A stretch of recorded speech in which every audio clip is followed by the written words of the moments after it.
That will never work. You can't fuck with yourself. Seriously? Don't. Oh my God, that's another thing you do. That's bad. You probably should find other hobbies. You ever learn to stop? Be happy. Well, you don't bother me. I've seen better people. Do you really want to? And my third grade, give it up.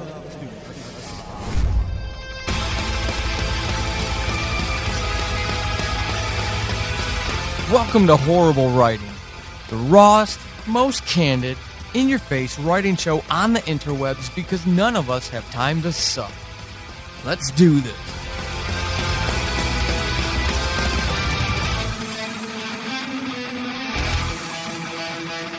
Welcome to episode 14 of Horrible Writing. I am your host, Paul Sading, and I have a special prize. For those of you who hung around for my month-and-a-half hiatus and you didn't unsubscribe, you came back, you kept listening, for some reason you get something out of this podcast, thank you, first of all. And then I've got a special treat for you. I hinted at it in episode 12. I did not mention it in episode 13 because if you listened to episode 12, you heard that you heard me explain why I disappeared and why episode 13 seemed out of order from episode 12. So you've got the backstory. If this is your first episode of Horrible Writing, we're doing something new, something that I didn't originally plan for the show, but as I became more vulnerable with the writing community, opened myself up a little more, shared more with folks shared more with me, and I realized I want to do something different. I want to talk to other writers, and I don't want this to be about their latest self-published book. I don't want this to be about the work in progress that they have. I want this to be about topics that are important to writers on a personal level. Fortunately, I know a ton of wonderful, absolutely wonderful creative people, and people who are very talented at what they do. But like you've heard in the previous 13 episodes of this show, I struggle with confidence, comparisonitis, belief, self-doubt, legitimacy, all of those things that other creatives struggle with from time to time, maybe in the privacy of their own home. And I thought, I'm going to reach out to some of the people I respect. I'm going to ask them to come on, and I want to talk to them about these very things that affect most of us, even if we just kind of keep that tucked away somewhere in the darkest recesses of our personal mental headspace. So it's my absolute pleasure, my absolute joy to kick off the first interview in this interview series, which has no termination date. We're going to do it for as long as it works and people are willing to actually subject themselves to me. This guy is a gem. I respect him on levels that I don't necessarily respect a lot of people because straight up, he's talented or I wouldn't ask him to come on. But beyond that, he's a giving, caring soul.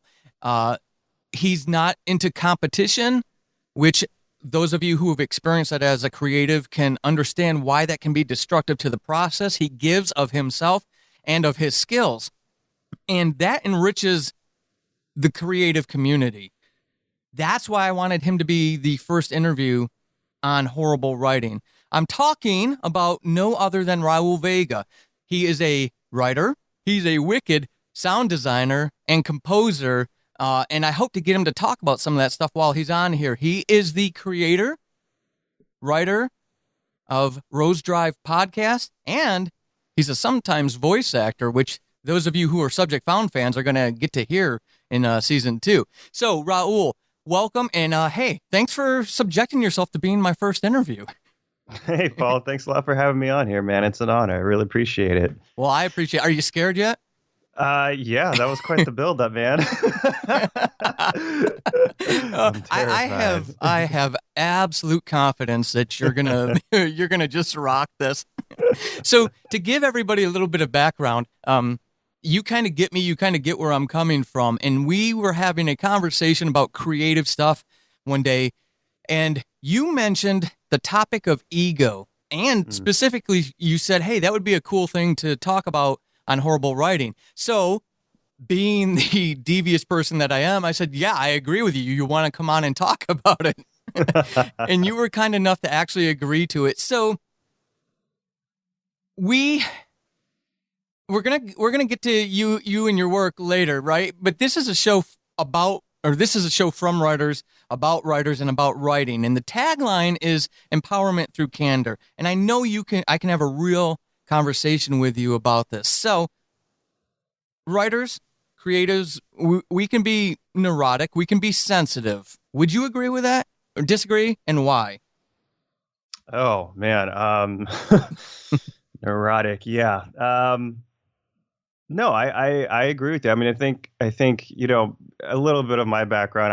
I came to writing pretty late, as in a year ago. I mean, Paul, you're probably the first person who knew I was a writer because we were talking a while ago about this show, and it's definitely me coming from production and audio design and composing. I can hide behind a lot of things. Those are things I have more confidence in. When it comes to writing, which is so new to me, and storytelling, which is so new to me, I'm absolutely terrified. They say fake it till you make it, and I feel like I've just been taking that to a whole new level, man. I just feel like I've just been faking it every day. Yeah, I mean, it's it's one thing, and I'm speaking as a composer, to put your music out there and let it be interpreted by people, and they can interpret it any way you want, or any way that they're going to.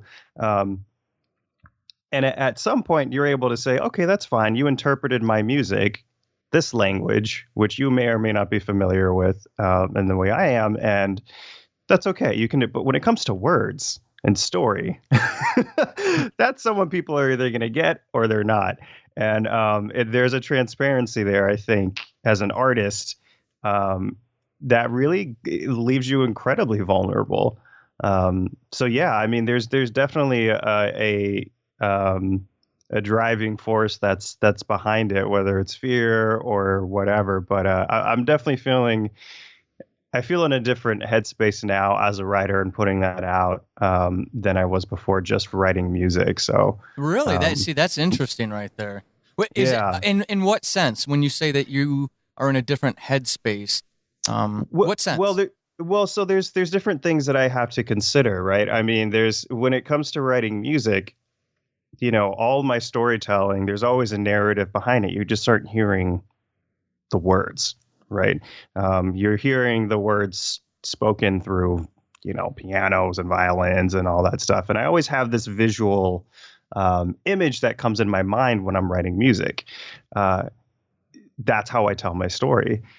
But when you're actually writing words and telling an actual story with written language, you're creating it literally with those words. So there's no hiding behind, oh, just envision this or envision that. No, you have to tell me with my words. And I think whether it's a short story or, what I've been doing as an audio dramatist and writing those with actors, um, you have to be very conscious and aware of how that story is being communicated, and a lot of times in music, I can leave it up to the Hmm. interpretation.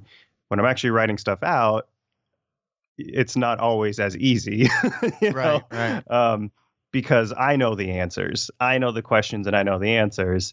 And when you're writing that out and you're having an actor perform it, or having somebody read it, you know, it shouldn't be left up to them having to call you or like, oh, let me write the author. Wait, what did you mean by this? What do you mean? While that can be interesting, that may not necessarily always be the most successful approach. So it has me thinking more about the audience, I guess. Maybe that's the best way of saying it. Okay.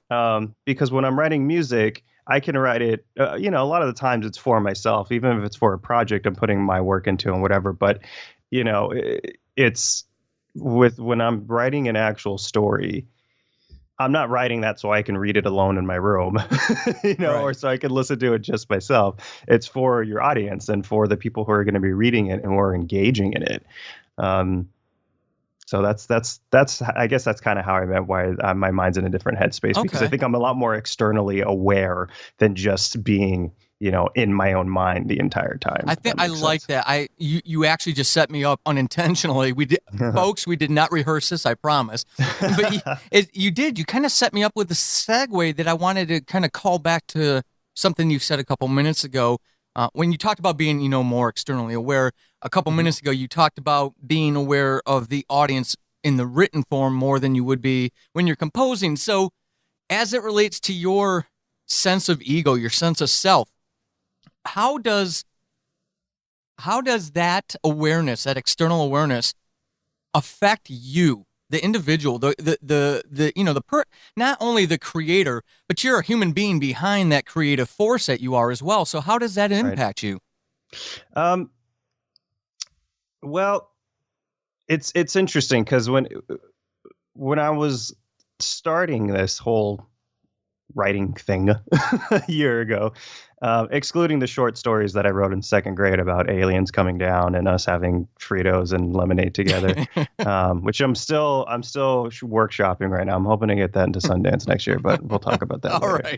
right. Deal. um, it, you know, it's interesting when you have stories that you're writing and you're sharing it with people, especially, and I'm just going to again use my experience writing an audio drama, podcast, or TV series, whatever, and you have actors that are coming in and they're reciting or saying these lines for the first time, bringing life to them and everything, and giving some sort of feedback of, oh wait, I'm confused on this line, or does this make sense, or what's the intention behind this, and all of a sudden you find yourself asking yourself so many questions that you didn't even probably consciously were aware of because you felt like you already had even living it with it for so long. Um, and as far as the ego goes with that, yeah, I mean, it's hard sometimes. Nobody's ever been rude or like aggressive, but even if they are, um, it's almost like the same thing I do with my music. You have to somewhat detach yourself from it and look at it from the mindset that isn't yours. Look at it from a different perspective without wearing your hat, wearing the hat of somebody who's brand new to it, who's never read these words before, who've never heard this language before. Um, I'm sorry, I don't know if I'm getting off topic. Am I No, answering the no. question right? Yeah, you are. Well, there is there is no wrong answer to these because it's I feel one of the reasons why when you mentioned doing this for horrible writing and it just spawned this idea to do a series of these Yeah, was that we all we have those commonalities as creatives, not just you and I, but anyone who listens to this, anyone who puts words on paper. And there are things that we can relate to. There are as many things as we can relate to as different ways to approach those things and experience those things and deal with those things.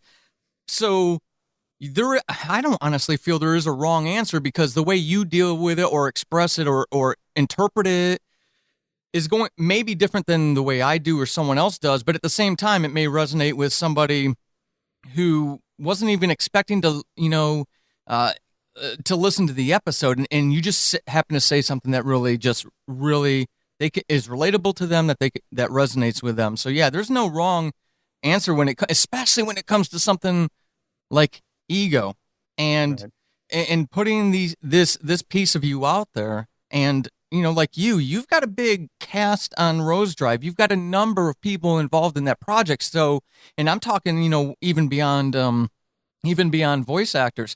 So Yeah, you're you're not, you know, you're definitely not being cautious in exposing this part of your ego to the world, and I think that's commendable. I do. You seem, at least outwardly, to be dealing with it quite well. So you seem well adjusted in that respect. So yeah, I mean, I appreciate, again, audience, whether this is your first episode or not, the tagline for this show is about empowerment through candor. I want every single writer out there to feel like this is something they can do. You got to put the blood, sweat, and tears into it. Sweat equity is a thing. You can't just fall into a bestseller, but right. everybody can do this. So, Raul, for you, not I don't want to assign any level of significance to this more than what you're willing to say, but how big of a thing is ego to you? How and what types of things affect it? So, you know, you don't. I don't want to put you out there on a limb and leave you dangling. And share what you're comfortable sharing about yourself and your personal story, your personal journey. But how big of a thing is it? I will not think you're conceited. And then what kind of things actually affect your ego, whether that's good or bad? What pumps you up? What completely deflates you? Oh, wow. We're getting all the feelings out today, aren't we, Yes. Paul? Okay, that was an example. I just quoted one of my own lines. So there's an example of ego. You can hear that in this week's episode of Rose Drive. Um, You oh, can man. self promote humbly. I love it. Oh, man. So here's the thing. Writing is so terribly new to me. And there was a moment when I was with my cast, a couple of them, and we were talking about some pretty big things that are going to happen that are not, those episodes aren't out yet. Uh, and they were asking me all these questions of, wait, so this doesn't make sense. And this character's doing that, and I'm doing this, and hold on. And instantly I started kind of getting anxiety. And it was less because they weren't getting it, and more that I realized, oh man, I'm not doing a good job of explaining this. And if I can't explain this verbally, how am I going to explain this, when I write this down in a story? And it was almost crippling to a point where I started doubting myself and thinking, man, if I can't do this. I can't even finish this story. Um, there's one thing that's really good that I do with my cast when we're recording, is I'm pretty open as far as the dialogue goes. Like I write the dialogue, I write the words with the intention of telling them, hey, we want to make this as conversational as possible. And there are times where I say, look, I'm not this egomaniac where every word that is written there, you have to speak and say those exact words. If we can find a way that is more appropriate and more natural for the character to speak these words, let's change it on the fly.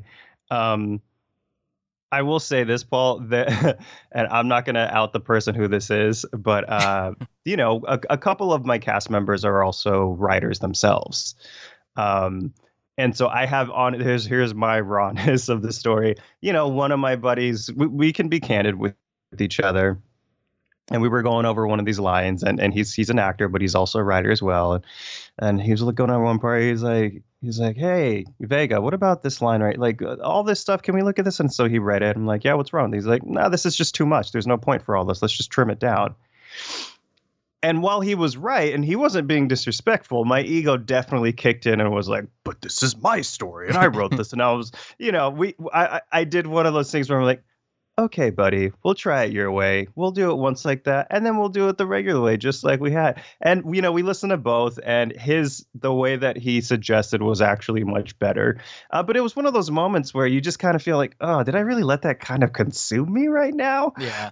When the reality is, you got to step past your own insecurities and realize that these suggestions that are being made, or putting your ego in check, is important because it can be crippling and damaging to the overall story and project as a whole. And like you mentioned earlier, Paul, I have a huge cast. I mean, there's like 25 people on my cast, and I'm not reusing any voices for multiple characters.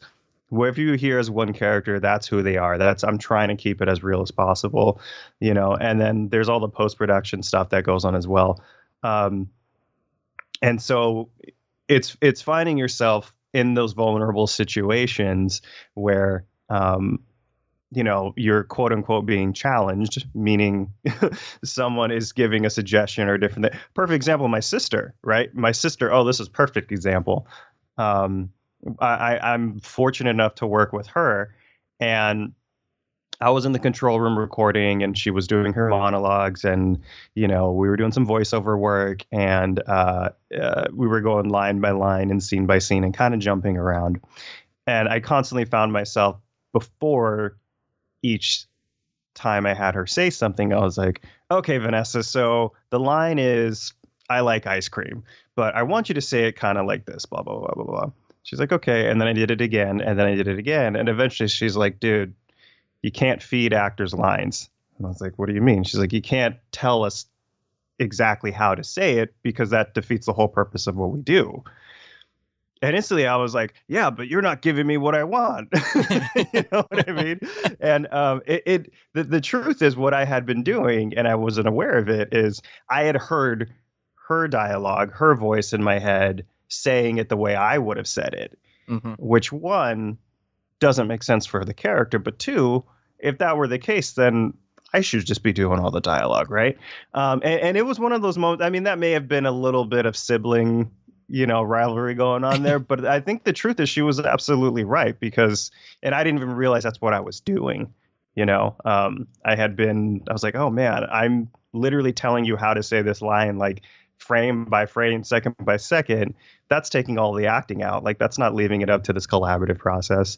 Um, Finally, one of the last examples we had of ego was my complete mistake. And Justin Blodgett, if you're listening, buddy, and we have joked about this, Paul. I feel an apology coming on or something. Oh, big time, man. So here's something that I didn't even think about, right? And I think this is ego kind of mixed in together, but it's something I absolutely would have been a little alerted by. So Justin is our photographer. He's the guy who has made all the visuals. Will Angle is the brilliant man who came up with our logo and did the video editing for the trailer. But as far as all the photography goes of the characters and their storylines, everything you see on the website, all those pictures, that's all Justin. He's a brilliant, brilliant photographer. Now he sends me raw footage of the pictures that we have so that I can take a look at and choose which one I'm liking and which ones I'm not, to further decide which ones he's going to edit and spend time, because he takes thousands of pictures per session. And as I was promoting before we launched, I found a couple of great ones of Marcus, and I was like, oh, these are really cool. These are great. I'm going to start promoting them on Instagram and, obviously giving him credit and all that. But one of the pictures wasn't as bright showing up on my screen as I was hoping it would be. Now, like an idiot, I didn't even think to just hit up Justin and say, hey, man, I like this. Do you think you can edit this and touch us up a bit? No, no, no, no, no, Paul Sading. What I decided to do was to open that little Instagram app and say, oh, I'll just throw a filter on it. Now, to any photographer, Oh, boy. that could not be any more insulting of their work, right? Right. Yeah.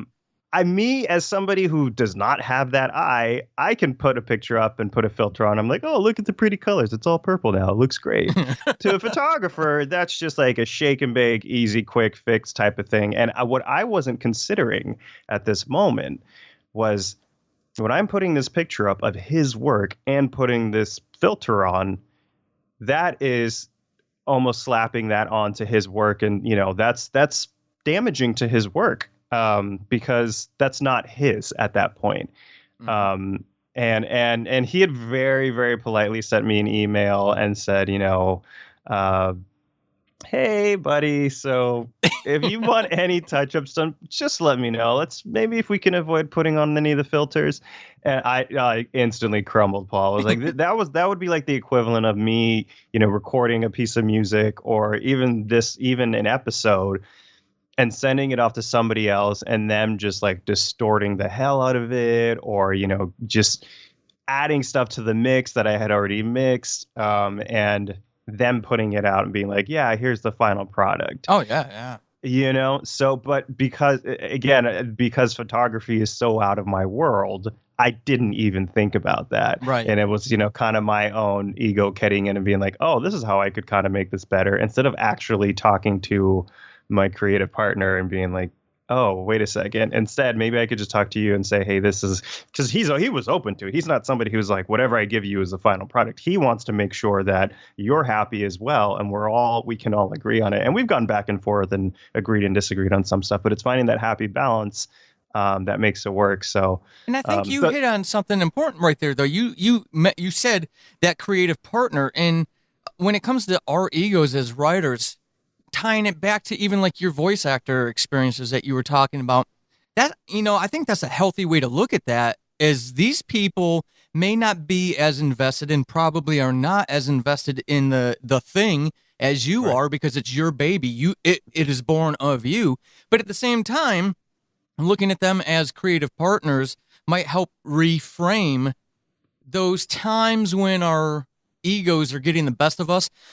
Because if we go down that rabbit hole and we start chasing the ego, we're losing creative time. Creative energy Right. is chasing that damn ego rabbit. Whereas if we simply pull back and reframe before fan, how do you say it? Fit hits the shan. Before that happens, I think it helps us deal with it when it does happen. If you're seeing them as partners beforehand, so when an actor pulls you to the side and says, "Hey, Raul, dude, you went on this character is going on a 5-minute diatribe in the middle of a shootout in a grocery store. That's not going to happen." Right. You're not so sensitive to that because you're vectored at a different point. It's the art that is being critiqued, not you as a person. Right. Yeah, exactly. And I will say this, there's also the other end of it too, where, you know, we've got to, I live in Los Angeles, so it's been nice to be able to work with mostly my friends, right? People who are out here acting and doing, working in the industry and trying to make it on TV shows and movies. And we got to do this fun, happy medium between stage and film, which is audio drama.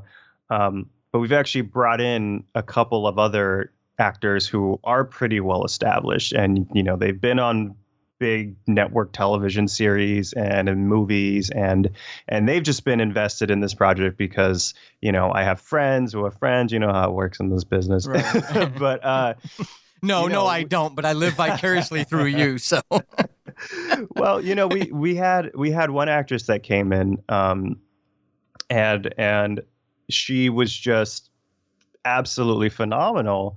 But I'll be honest, I was a little hesitant at first to record her because she's been acting since she was, 6 years old. And she has been in so much stuff. And like her credit list is unbelievable. And she's unbelievably talented. And she's coming in and I'm here posing as this director, and I'm writing. I wrote all the dialogue and handed it to her. And, I met her through one of our main leads, and I just remember feeling really nervous because I'm like, man, and this is not at all an insult to any of my other actors.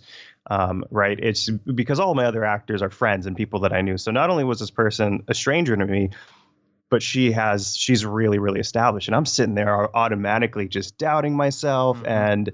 and we're recording and, finding myself a couple times being like, oh, that line sounds a little stupid. Maybe we should get rid of it if you want to get rid of it. Um, but the entire time, man, she was just like, no, this is great writing, and like like she wanted to be directed. And she, because that's another thing. You're never sure what you're going to get when you're working with other creatives, when the ego does step in. If you're going to have someone that walks in thinking, oh, I already know what this is, I know I'm going to do this my way, and you're going to work around it. And fortunately, man, I have not ran into that problem at all. And I thought, if anything, I was going to run into this problem with somebody who's, been in this industry and has been working on stuff and with big time directors.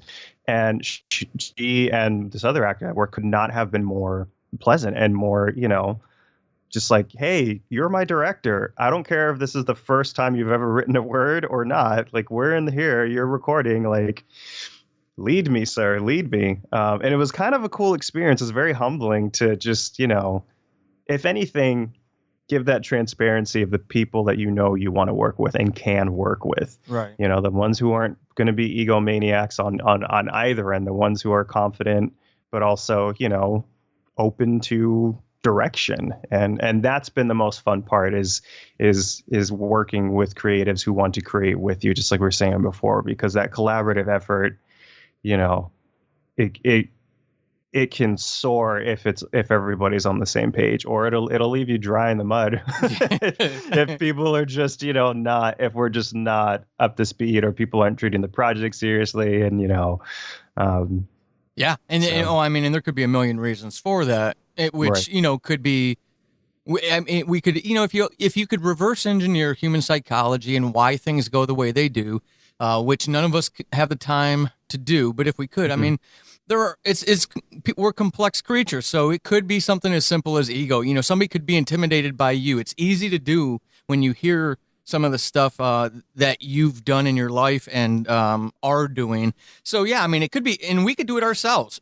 I have no Right. problem, like you were saying with that professional actress example, and as you were talking, I was relating it to my own life. And if I go to a writers group once a week and I read works in progress, and some of them are shitty. They need a lot of love, and some of them fall out of my mouth, and parts of them are really neat and never get edited at least portions of them never get edited because it fell out of my head in the right structure, in the right sequence of words. So, but if I were sitting there and in that writers group, and I'm in, those of you who don't know, I'm in the Pacific Northwest in Washington State.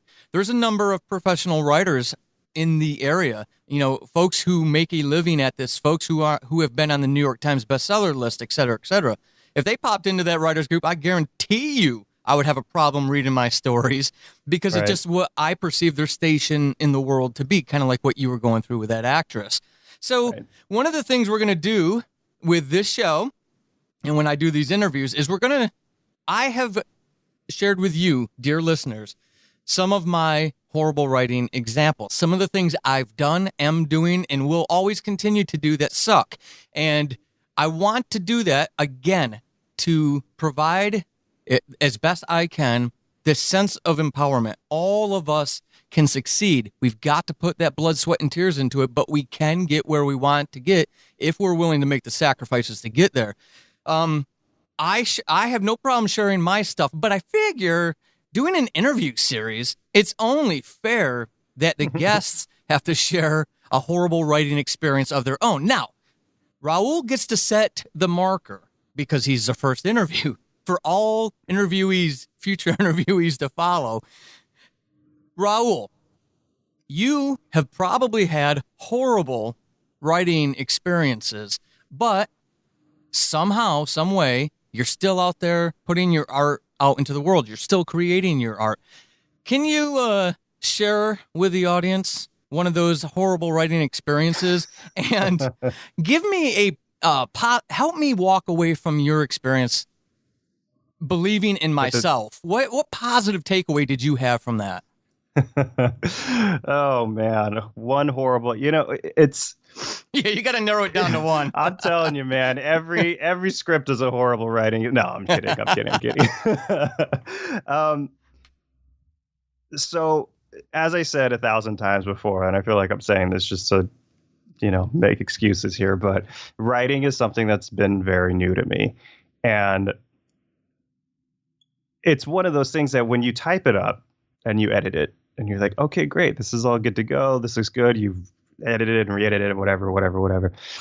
And then you send it off to your actors and they get it. And they kind of glance over, okay, cool. Then you get into your recording environment and you start recording. And then all of a sudden, all these little hiccups and wording and phrasing and everything starts coming out a little weird. And you look at your writing and you realized, wow, I did not physically look at this off of the computer and I did not hand this to an editor. I gave nobody other look. I didn't share this with anybody. And all that ended up doing was bite me in the butt in the end. Um, One of my biggest issues that I've had is being extremely wordy with things. I had been so insecure that my audience wasn't going to pick up Mm-hmm. either on the subtleties or whatever of my story. So there was a lot of redundancies that were in place. And it got to the point in one of the sessions where we actually had to stop. And I said, guys, I'm sorry. I am so sorry for wasting this time of yours. I need to go back and rewrite this.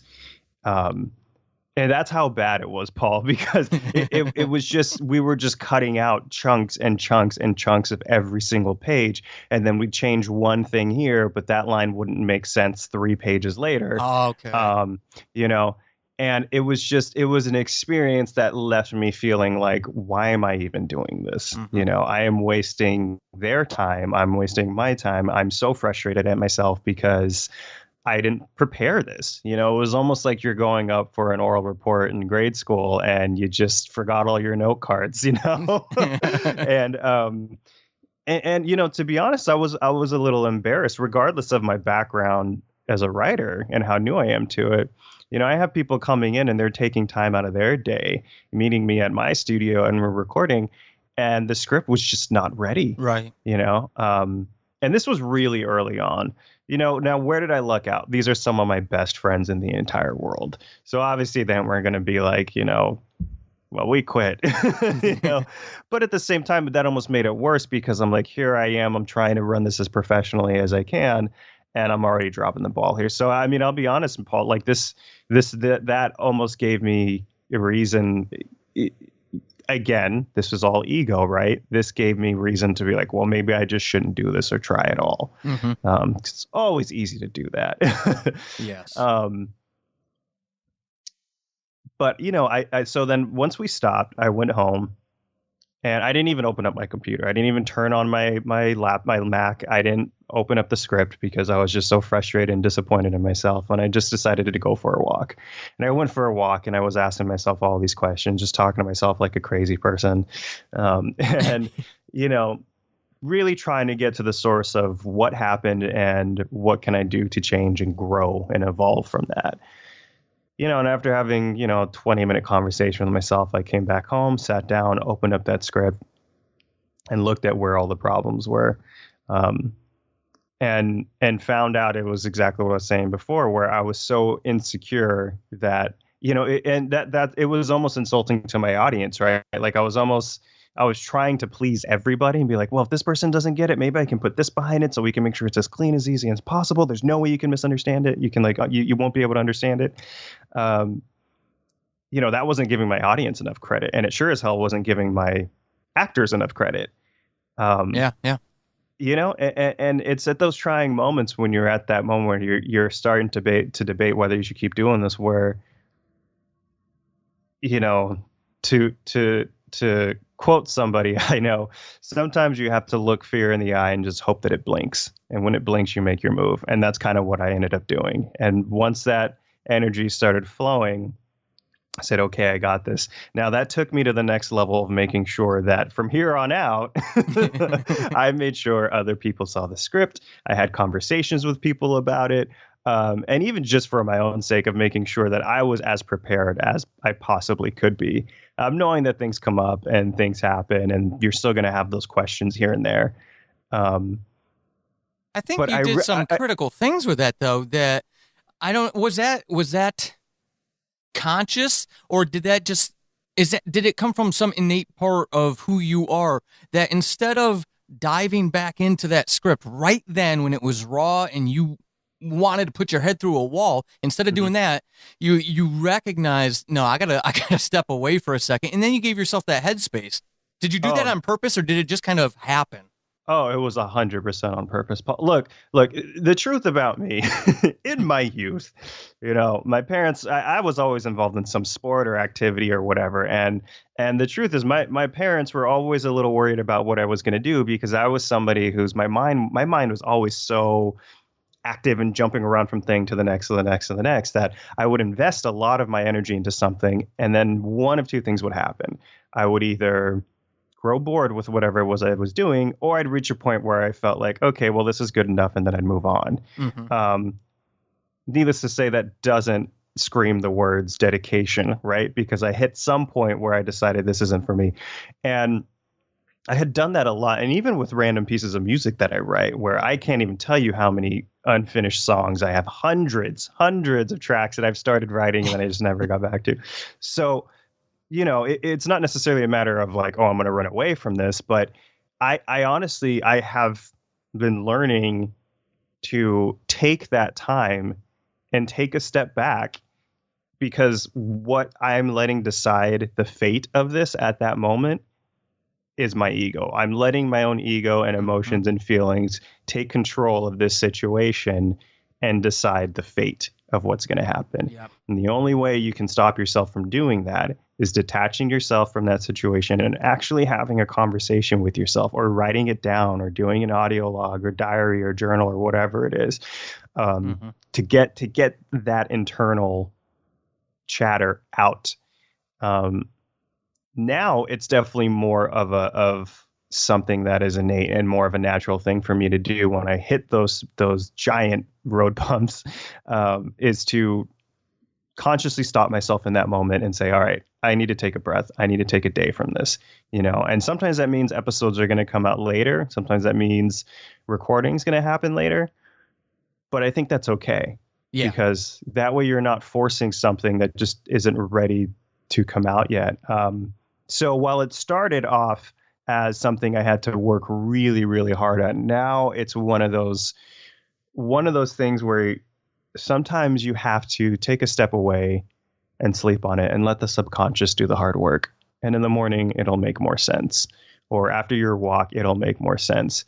Um, and honestly, I think that even kind of leads back to the whole ego thing, because that's just letting the ego, putting it in its place and saying, hey, dude, I'm not going to let you control this situation right now. You've been doing a bad job of it right now. So, ego, you take a break. Raul's going to handle this. See, We're but I going to think see what that's comes from it. so critical, man. And that's why I was hoping you'd be willing to, to kind of talk back to that point, because what you did, and I'm so glad you did it deliberately, because obviously you can speak well to it when it's a conscious decision you made, but it's a life skill. We all come from different walks and different backgrounds and different life experiences, and we aren't all necessarily armed with all the life skills that get us through the shitty parts of life. And you Mhm. sharing that part of your story, thank you for one, but you sharing that part of your story is going to help a lot of people who hear it, because there are a lot of people who just haven't been taught those things, um, or for whatever reason it hasn't crossed their mind to be that strategic in their art. So, Mhm. having that kind of tip, I teach for a living, and I always use the phrase tip, tools, and tactics. If we share those as a community, we all grow together. And you just did. You just shared a tip or a tool or a tactic, whichever one people prefer, to get through that. Because if you had, who knows, we can only hypothesize, but what would have happened if you couldn't shut the ego down, and it just demanded that you jump back into that script? You may have been different than somebody else, but there could have been a lot of people who tried to punch through that experience to the point where they hit that wall and they walked away, and that script never Yep. saw the light of day again. The project got dropped. I mean, how many audio dramas, how many, like you said, you yourself have hundreds of songs sitting on a Mhm. hard drive somewhere, or in different notebooks or whatever it may be, and how many millions of stories are out there. They're probably they could really change the life of somebody that are sitting in a hard drive somewhere, because we don't put the ego on the shelf, like you said. I mean, Yeah. I can't thank you enough for sharing that story. Yeah, well, thank you for asking me to share something, man. It's true, because, and I know we know exactly where it would end if you let the ego overrun it, and it doesn't end well. You end up forcing something that shouldn't be, and you're not satisfied with it. Your audience isn't satisfied. That's a funny thing, and I feel like this is something absolutely, Paul, you can relate to too. It's one of those things where you feel, at some point the stories start their own thing. It's so far beyond what you wrote, and especially when you start working with your actors and they start bringing it to life in a way that you didn't even think was possible. Yep. Um, at, Most at some point, definitely. I feel like your audience knows. Your audience knows when you've put in hard work. Your audience knows when you've been lazy on some, especially when you're creating a series like an audio drama. People can always tell when, like, hey, this episode kind of fell by the wayside a little bit. What's going on, Paul? What's going on, Raul? And you already know. You're like, yeah, I know it did, because I didn't put everything into this. Um, and it's one of those weird things that it's so easy to pick up. I think just energetically wise, right? It's like almost like they kind of tap into our creativity as the viewer, as the person that is feeding off of our creativity that we're putting out there. Hmm. And yeah, so if you end up putting that stuff out and it's not ready and it's not right, you will end up feeling bad about it, which is only going to do what? It's only going to encourage you to say, well, I give up. Yeah, Well, it I'm, just feeds yeah, that cycle. Unfortunately, you're absolutely right. yeah. And, I just decided, especially with this project, that I'm tired of that. I'm tired of living like that. I'm tired of just giving up or pushing stuff to the side or, not throwing everything I can into this while having a full-time job, and working on other projects and scoring side projects. There's that whole life thing too. But I decided, what, I'm not going to let that, there's times where obviously you have to drop things and you have to, take care of life things. But at the same time, just like you getting up at 4:57 every morning or 458. whatever. Come on now. Well, hey, I tried giving you an extra minute. All right. um, like there's a dedication to it that, you got to keep going. And I think we all tend to, once we get to those moments of, like that one wall that you hit and you just want to be like, oh man, I just want to hit the reset button. you know, that is only going to set you back many years before, you can kind of feel confident enough to finish what it is you're doing. So I don't know. I think I think there's something to be said for really consciously taking yourself out of it and taking that breather and taking that step back to let it sit and think about what your intentions are and what your motive is behind it. Yeah. Because once those start becoming faulty and shaky, it's going to be so transparent in your work and nobody's going to be happy with it. Yeah. So I have to remind myself that all the time of knowing, okay, if this isn't ready to go out yet, we're going to wait until it's ready to go out. And look, and this is something I told you earlier, and this, I have never considered myself a writer. I'm writing as a means to tell a story through music. And that's why this whole project of Rose Drive even began, was because I wanted something to write music to. And I'm telling all you listeners right now, my writing comes with music, not with words. But if I can do this, there's absolutely no reason why you shouldn't be doing it, especially people who are far more experienced than me. And I know writers are so notorious above any other art. Writers are more notorious for not sharing their work than any other artist. It is just such a fact. I have so many friends out here who have piles of scripts, and I'm just like, what? Why? Why is this not out? Why has this not happened? Oh, well, But see, man, and that's why when I'm telling you this, I don't believe in a lot of silly things, but I'm telling you, if I believed in fate, it was fated that you and I would meet through audio drama, that our personalities would sync up like they did, because all of that led to you messaging me that one day and saying, hey, you should cover Ego, because what you just said about all those friends with all those scripts and about writers being notorious about not sharing their work, a lot of that goes right back to that ego. And if we get into that cycle of, feed, it's just like your body. When you feed it crap's going to come out. And, and then you're producing more and more crap. And then it's just in turn validating that slippery slope of the ego, which says, oh, I can't write, I suck, there are so many people better than me, because you've got you're standing on such a fragile foundation at that point. So yeah, man, you've shared so many incredible words of wisdom, but you also shared a personal side of you that I don't know if a lot of people know about, and I hope all the Rose Drive fans appreciate when they do hear this. So let's help people of horrible writing, of my audio dramas, who don't know about you yet. Let's help them find you and in this wonderful creation that you do have, which I'm, by the way, now all caught up on officially. I did a binge over the last 2 days of gym time. Nice. Because nice. Folks, when you go check out Rose Drive, and if you happen to know Raul on a more personal level, he doesn't allow you to listen to it unless you're listening on headphones. I've been strictly told I have to listen on headphones. So when I'm driving in the car, which is when I listen to most of my podcasts, I can't listen to Rose Drives.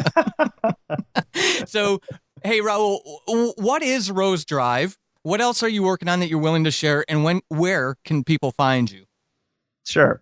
So Rose Drive is my attempt at creating an audio drama series, which Paul has been my cheerleader from the beginting. So I got to For take you off over the a back year, end listeners, for for over a over a year. year.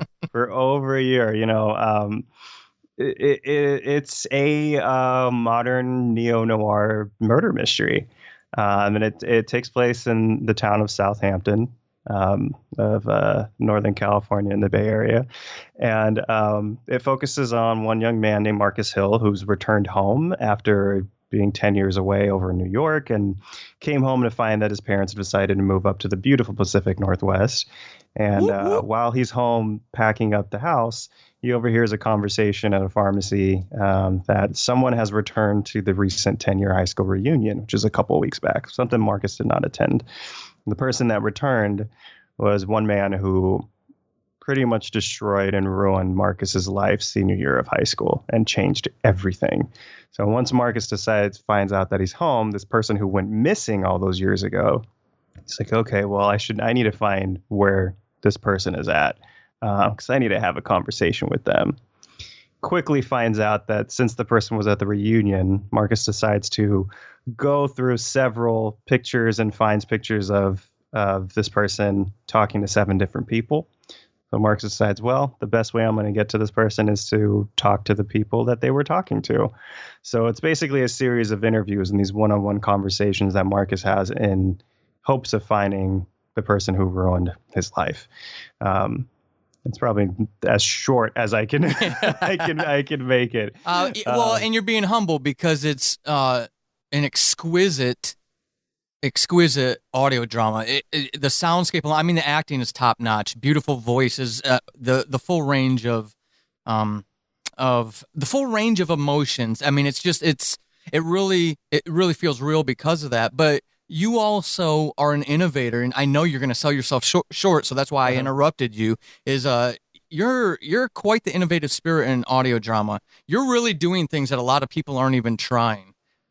Talk to us about that real quick a little bit. What sound wise can people expect differently from Rose Drive than they would maybe even some of the really big shows that are of the same ilk? Sure. Well, thank you, first of all.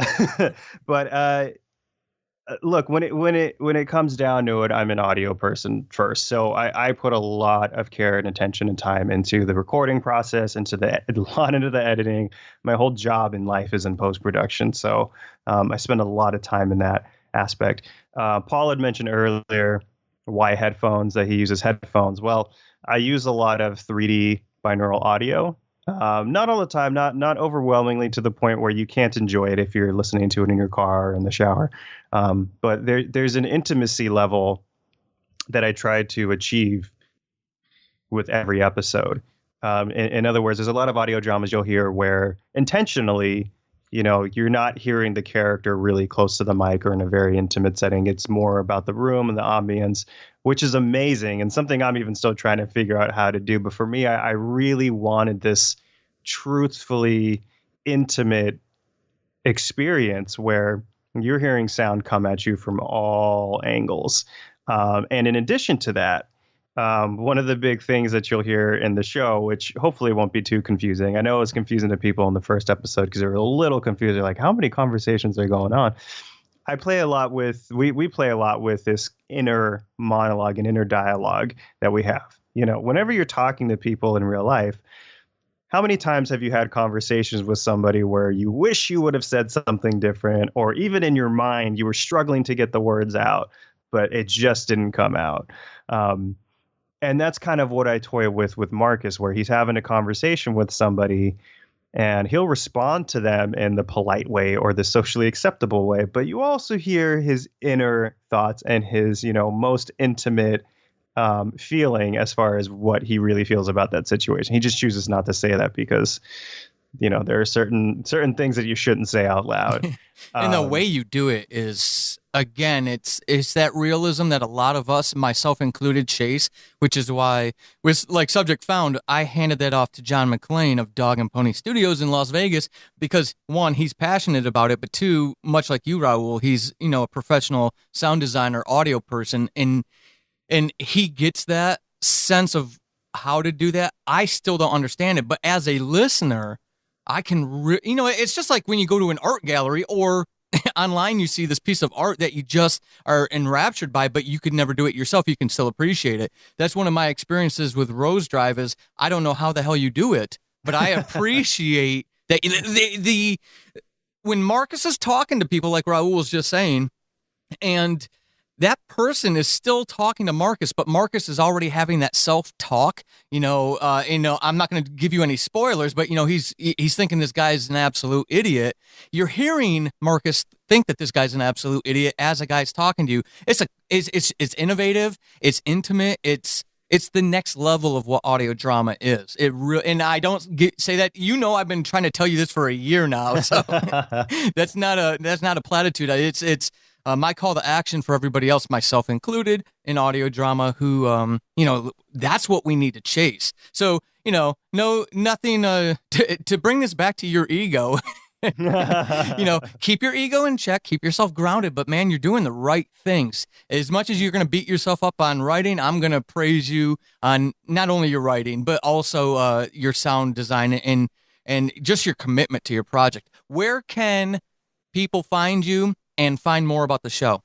Sure. So we're on Facebook, Instagram, Twitter, all at Rose Drive Podcast or Rose Drive Pod. If you just type in Rose Drive Pod, you'll be able to pop it up. We have the same picture on everything because I hear that's important in social media. So you're not looking for 6 different pictures. But the other place, which actually this kind of leads into another thing I've been experimenting with the show. If you go to www.rosedrivepodcast.com, not only is every episode available there, but a big part of this is Marcus having a conversation with the audience. And during this investigation, because Marcus has a little trust with everybody in town, he actually opens the door up for the listeners to help him in this investigation. So you actually have the opportunity after every single interview to interact with them, send him an email. There's a blog that's posted on the website. If you go to rosedrivepodcast.com/theories, that'll take you right to the page that gives kind of a brief recap of how his experience went with the person he's interviewing, the questions that are still unanswered, and then he leaves an opportunity for you to comment so you can start throwing in your theories of what you think is going on, that he's not picking up on. Which I thought was kind of a fun because it gives people the opportunity to play if they want, or if you just want to be a passive listener and say, hey, no, I want you to do it. Cool. Let's make it happen. So this is, I kind of wanted to mess around with this, not quite. Well, I can't say not quite, and I can't say it is or it isn't, but for lack of a better word, choose your own adventure type of thing where the audience actually does get to be involved, intimate. Again, this whole thing is story, it's people, it's intimacy, it's working with one another. So yeah, the main platforms are Facebook, Instagram, Twitter. We're also on YouTube. But the website, rosedrivepodcast.com, is where you'll find everything. That'll links to all of our social. And of course, obviously, we're on all major podcast apps. We're on Apple Podcast, Stitcher, Google Play, and all those third-party apps that pull from those sources. So you can look us up pretty much wherever you want. Perfect. Well, I want to, you set the right marker. It's, not only did you inspire the idea to start doing interviews on the show, but also you set exactly the right marker. I want every single other interviewer or interviewee to follow. So you're gonna have to put up with a hate mail when they can't reach this level of awesomeness that you brought. You have been epic, Raul. You have been absolutely epic. So I want to thank you for your time, and I want to definitely encourage every single one of you hearing this to go check out Rose Drive Podcast. You heard him. I will put the links in the show notes so everyone can find it. But Raul, thank you very much for your time. I really appreciate it. And thank you for sharing as much of yourself and this damn ego thing that we as creatives have to deal with, because I honestly believe you helped someone today. So thank you. Thank you, Paul. Thank you for this opportunity, man. I really appreciate it. One more time, I want to thank Raul Vega of Rose Drive Podcast for being the first victim, the first interviewee on horrible writing. I hope you all enjoyed it as much as I did. We will be doing another interview in a couple episodes. I'm bringing on fellow audio dramatist, fellow aspiring novelist, fellow Fate Crafters member, and absolutely kick-ass woman, Sarah Werner of Girl in Space. And we're going to talk about her spirit of continuous positivity and encouragement that she pays forward into the community all the time, because she's just that epic. Until then, if you enjoyed this, please go leave a rating and review. 5 stars only, please. Okay, you can leave anything you want, but I really would love 5 stars. And go check out any of my audio dramas. Subject Found, Diary of a Madman, Who Killed Julie, or Atheist Apocalypse. Or just go over to paulsading.com and check out what I have there. Sign up for the newsletter for any news that I have on books that are coming out or the audio dramas. I do not spam. I have a no spam guarantee. I promise. Or just to go say hi. I like when people say hi. Until next episode, keep being epic. This has been Horrible Writing, and hopefully after this episode, you suck less than you did at the beginning. I am Paul Sading, your host extraordinaire. You can find me over on the Twitterverse at Writing Horrible and over at paulsading.com/horrible-writing. Until next time, suck less.